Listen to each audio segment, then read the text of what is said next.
Okay, well, we're feeling salty. You can't see my underwear, can you? Good.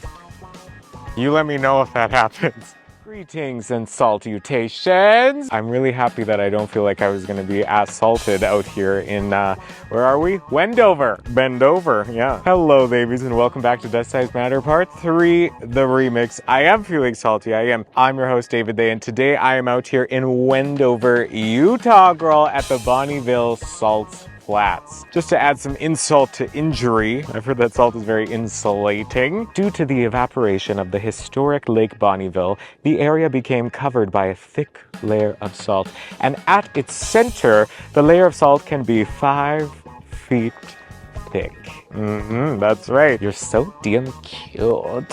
What type of salt has the best vision?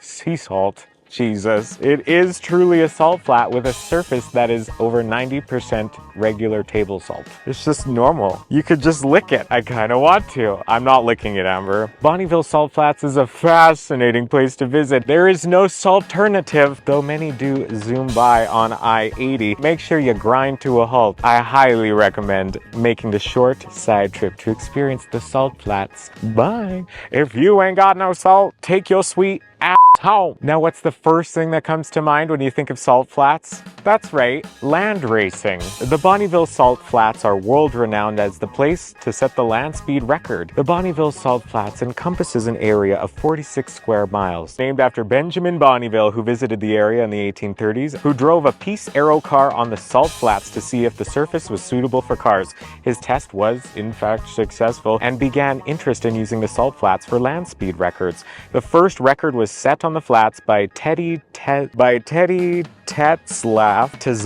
by Teddy someone, and in 1914 at 142 miles per hour or 228 kilometers per hour. And the salt flats have become a regular place for drivers to test their cars to see how fast they can go. It is otherworldly. It feels like Mars, but yet there's big trucks ripping through the middle of the whole thing. I don't know. We don't know what's going on, but that's okay. We don't need to understand something in order to enjoy it. Anyway, babies, that's all for me. Thanks for joining me on this installment of Does Size Matter Part 3, the remix. It's not particularly big, but it is particularly salty. And it just needs to be particular for me to be interested. So thanks for joining me, and until the next one, goodbye. I may or may not have written a parody song about the salt flats. You might have noticed in the car I was madly writing down on this. Okay. If you ain't got no salt, take your sweet ass home. Okay, yeah, and then it continues as well.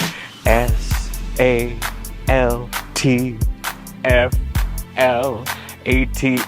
I'm walking on salt down in the flats. Sodium, don't have an attack in the salt flats. Sodium, sodium. So stupid. Yeah, so if you need to increase your salt intake, bestie, come on down here. Don't have a heart attack. If you're in Utah, come down to see the Bonneville Salt Flats. I think you'll really enjoy it. Goodbye. Okay, so this is the Salt Flats. It's very flat. This is very cool. It's very salty. I do live. It's super neat to walk on. Like, it's kind of squishy, but it's also like glass. Squishy and crunchy. Is that our band name? I think it is. Are you squishy or crunchy? Oh, I am the crunch. Hey, so I'm squishy? Fuck you. Okay, so now it's time for the tree of Utah. Thank you. And yeah, if we mess up this turn, it puts us back an hour, so we'll frickin' see. Hopefully there's some daylight left. So get your salt bags out, because we're going to the tree of Utah. Goodbye. Goodbye. All right, so we're at the tree of Utah, baby. Gluten-free diet. Gluten-free. Couldn't be me. There's croissants in the trunk. Well, hello, babies, and welcome back to windy Utah. You talking to me? There's no one else here, so you must be you talking to me. My name's David, and you're watching Does Size Matter, and today I am out here in Wendover, Utah, where behind me you can see the tree of Utah. That's right. You're gonna have to just frickin' deal with my hair because I have no control, and my hair product is across 2 freeways. Anyway, it's fine. An abstract artistic sculpture called Metaphor. The tree of Utah. paper? The tree of Utah stands on the edge of the I-80 in the barren Bonneville Flats, west of Salt Lake City. Is it something? So, Carl Moman, Swedish artist, made this. He created the 87 high-foot tree between 1982 and 1986. He financed the project himself to bring bold color and beauty to the stark, flat, salty landscape. It is very stark, boring, and flat out here, so I can understand the color. That's why I wore my bird lady shirt. For color. The sculpture is made of 225 tons of cement, almost 2,000 ceramic tiles, and 5 tons of welding rod. And tons of minerals found out here in Utah. Do you think it's made of salt? I don't know how to help it or make it better. Moman in the 1980s combined his love of color, circles, and cosmic space in a personal hymn to the universe. And like Kandinsky, he is very romantic and musical. The inscription on the trunk of the tree is Ode to Joy, as sung in the choral climax of Beethoven's Ninth Symphony. Choral climax. I think it's timberific. I think my hair is blowing out of control. I think it's very salty. My name's David. There's all of this. You wouldn't believe it for yourself unless you were out here. What kind of tree fits in your hand? A palm tree. Anyway, babies, thank you so much for joining me on this windy, salty installment of Does Size Matter? I've been your host, David. Thanks for watching. There's a tree. I'm David. It's salty. It's windy. Thanks for being here. And until the next one, goodbye. Salt everywhere. If there's a hole, there's going to be salt in it. If you're in Utah, girl, I don't know why you'd be in Utah, but it's something. Here we are in Salt Lake City. As it were. In the half drag. Here to make a steam. Can't wait to see how this turns out. Okay, yeah. We'll keep you tuned. It is a cool sign. It is very cool. I do like it. It's a cool looking sign because we're here. I think we're here. Do you think we're here? I don't know. We'll see. The jury's... Find out. Yeah, the jury's still out on that. Hello, babies, and welcome back to Does Size Matter Part 3, the remix. I'm your host, David They, and today I am out in Salt Lake City, Utah. What a treat. It's also nighttime. Feeling surprisingly safe. And I am standing here with you. Because where are you? You're here. Where am I? I'm here. Where are we? We're here together. A new art installation at the Salt Palace Convention Center in downtown Salt Lake City features more than 150 road signs. This point of view art installation was designed to become the place for people to come and take pictures. Like other cities that have iconic artwork or architecture, this new installation beckons people to sit down and be a part of the art. Do you feel it? We're part of the art right now. Anyway, babies, I'm here. You're not. That's okay. Thanks for watching this installment of Does Size Matter Part 3, the remix. I've been your host, David They. Until the next one, goodbye. Lead and follow, lost found. Eye and mouth, is it opposites? Skin deep, hello. And welcome to here. Board nail, prevent cure, calm storm. I don't want to get stuck in the you are here sign. Head to toe, inside, outside. Oh, my face touched the one many. Are you gleaning a theme from this? I'm not gleaning a theme. Near, far, wherever you are. Sacred profane. The hell does that mean? No, Amber, we're in Salt Lake City. We can't be swearing. Potty mouth. It's like Tabor. You can't swear or probably spit. Top to butt. I know, I get bossy bottom energy, but it's not, that's actually none of your business. Never mind. Okay, throw or catch. I feel like that's the same thing as top or bottom, not top or bottom. Top to bottom, both. You need both. High road, low road, okay, less is more. Bee lion. Like the animals? Like the Bee movie? Stick carrot. That's a choice. I think they just put things on signs. Inspiration is 99% perspiration. Sink, float, wake or sleep, mountain, molehill, tomato, or... off. That's so stupid, but yet I love it. Flat or Phillips. Come on, Butch. I know what that means. I've used a screwdriver, Jesus. Step or stop, try or do, laugh, cry, wax, wane, apples and oranges. You should probably get down here because you aren't here. So that doesn't work. If you could please hit me in Salt Lake City. Y'all are not gonna believe this. That would technically be a hate crime. I'm telling you. You're hate criming me. I'm just a woman in her 30s trying to do a good job. It's heavy too, it's heavy. We're in the garden. The garden. Look, it's frickin' Utah. I love Halloween. This is a cabbage that just came out of my Utah, I guess. I'm finding it. Because we don't have city halls like this at home. Holy sh**. I'm tired. This private property is owned and operated by the Church of Jesus Christ and Latter-day Saints, which reserves the right to refuse access to any person for any reason. because we don't believe in it around here. This isn't the land.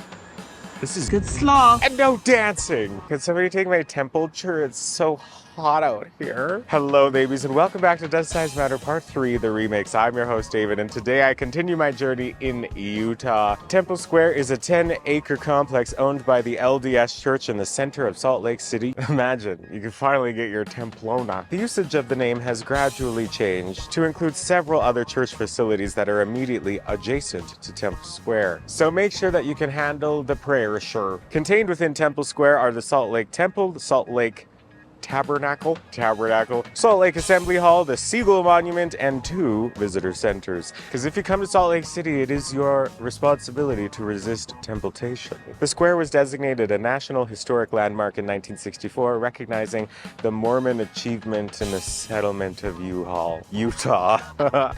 Settlement, yeah, there's some problems there. I do need a Zentervention after all of this out here. Besties, it's all just temporary. That's all for me. Thanks for watching this installment of Does Size Matter Part 3, the remix. I'm your host, David They, and until the next time, goodbye. Bye-bye. You can just be Mormon.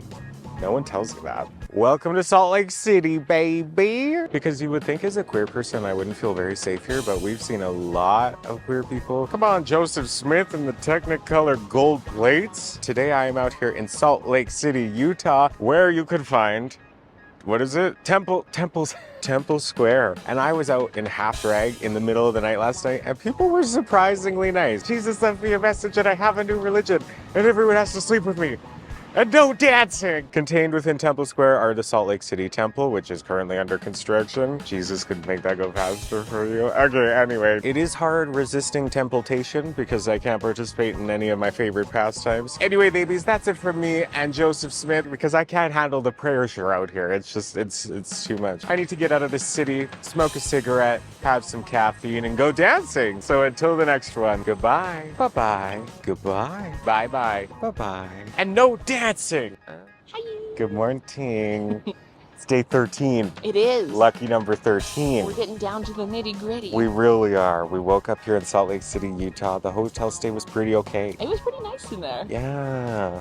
There's no Katy Perry song for waking up in Salt Lake City, so we don't really know how to feel. But yeah. But we did it. We started in Temple Square. It's actually really... It's gorgeous. It's really gorgine out here.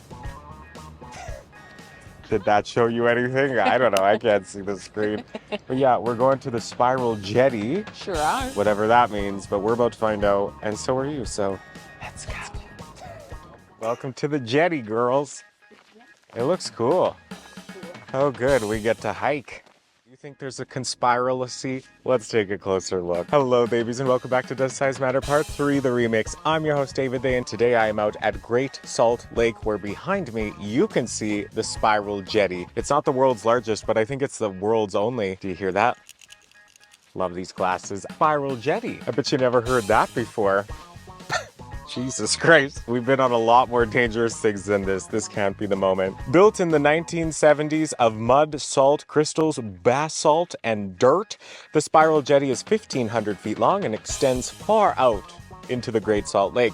However, no one saw this work for over 30 years. Built during a drought by Robert Smithson, once water levels returned to normal, the spiral was then submerged for 30 years, re-emerging in a drought in 2004. Are you feeling inspiraled? The black basalt rocks are now covered with white salt encrustations. The jetty disappears if the lake level is higher than 4,197 feet, and currently the jetty is fully visible as the lake level is below its historical average. Thanks a lot, global warming. There is a plan to restore the jetty, but not everyone agrees with the plan. The sculptor, who died only 3 years after finishing the jetty, expressed a love of the eroding powers of nature. You know, I too enjoyed the eroding powers of nature. I'm out here eroding my sense of self. His project is part of a late 60s sculptural movement known as land art. We've seen a lot of land art on this tour, haven't we? It is likely Smithson would have been very happy with the jetty's disappearing act and changing appearance. How do spirals stay in shape? They twist and turn. Anyway, babies, that's the end of this spirally tour. I'm a little bit dizzy, but very impressed with this jetty out here at Lake Salt Lake. That seemed redundant. Great Salt Lake. Also redundant. So if you feel the need for some salination, come on down to Utah. Thanks for watching this installment of Does Size Matter Part 3, the remix. And until next time, if you're feeling salty, you need salt, you like jazz, goodbye. So this is the jetty. We've been jetted. And I think for one of the first times, we're going to add something to the program. We are. Have we added anything else? I feel like there was one other thing we added, but I forget what it was. But I don't think we filmed at it. YouTube's at it. Yeah, so now we're going to the Golden Spike. Yeah.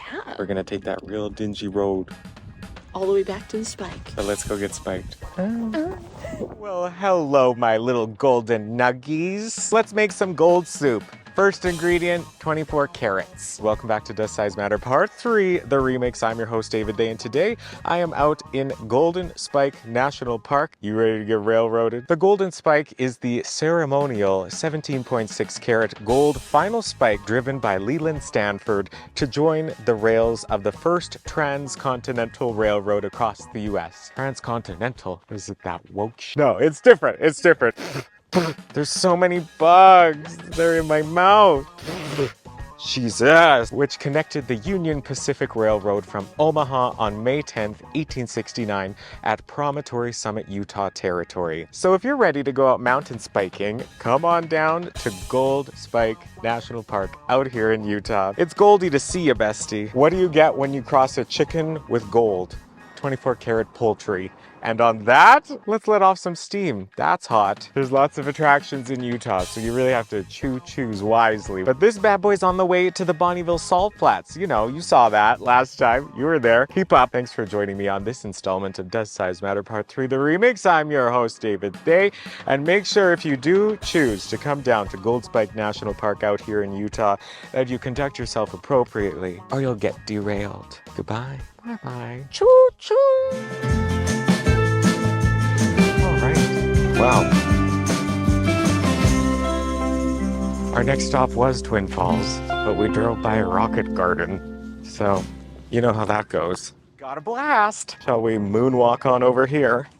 I do have a flair for thrustful storytelling. Hello, babies, and welcome back to Does Size Matter Part 3, the remix. I'm your host, David, and today I am out in Corrine, Utah, where behind me you can find a rocket garden? Come on, NASA. The astronomical amusement is off the charts. You heard me right, a rocket garden. Now here out in Corrine, there are 40 examples of military and space supersonic hardware. Clap if you think she should rocket, if that is even your real name, that are on full display, the largest of which is this 150-foot-long solid fuel rocket booster for the space shuttle. That's a big hole. I'm just out here taking up too much space. This plant used to be owned by the builder of the booster that blew up the Space Shuttle Challenger in 1986, which is maybe coincidentally the year that the rocket garden opened. So maybe they decided to stop making rockets and start making roadside attractions, which I do appreciate. Shout out to Rocket Mercury. I see you, girl. You would love this place. Let's get spacening. Oh, Amber, look, there's a circle. I'm gonna go in the circle. What's a rocket's favorite event?